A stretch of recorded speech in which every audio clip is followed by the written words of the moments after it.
Welcome to Learning Center Point. Hello. This is called frog. Frog को हम हिंदी में मेंढक कहते हैं. Frog यानी कि मेंढक. ये पानी में भी रह सकते हैं और जमीन पे भी रह सकते हैं.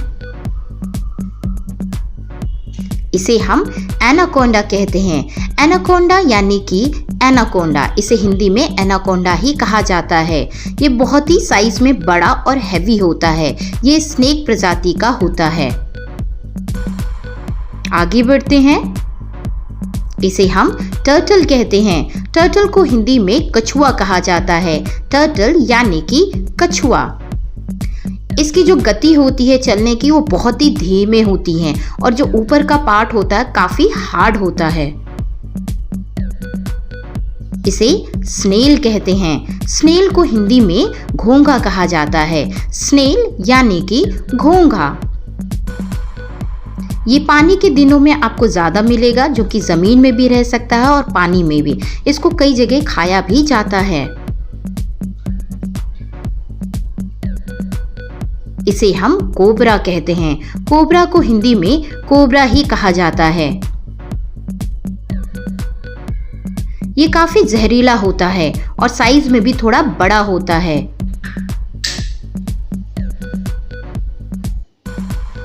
इसे हम एलिगेटर कहते हैं. एलिगेटर को हिंदी में घड़ियाल कहा जाता है. एलिगेटर यानी कि घड़ियाल. ये जमीन पे भी आराम से चल सकता है और पानी में भी रह सकता है. इसे अर्थवॉर्म कहते हैं. अर्थवॉर्म को हिंदी में केचुआ कहा जाता है. अर्थवॉर्म यानी कि केचुआ.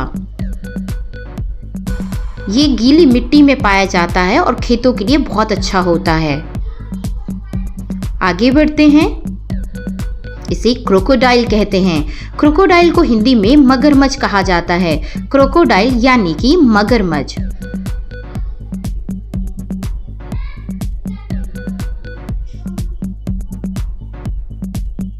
इसे स्कॉर्पियो कहते हैं. स्कॉर्पियन को हिंदी में बिच्छू कहा जाता है. स्कॉर्पियन यानी कि बिच्छू.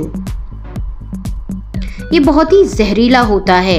ये कभी कभार ही डंक मारता है और उसके पीछे भी डंक होता है, जो कि वो अपने आप को प्रोटेक्ट करता है. इन्हें स्नेक कहा जाता है. स्नेक को हिंदी में सांप कहा जाता है. स्नेक यानी कि सांप. इसकी बहुत सारी प्रजातियां होती हैं और कुछ सांप जहरीले भी होते हैं तो कुछ कम जहरीले होते हैं.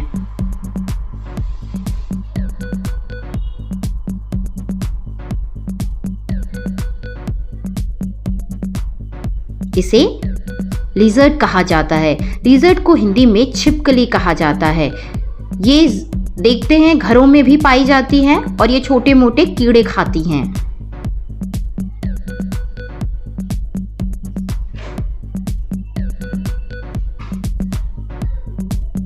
आगे बढ़ते हैं बच्चों.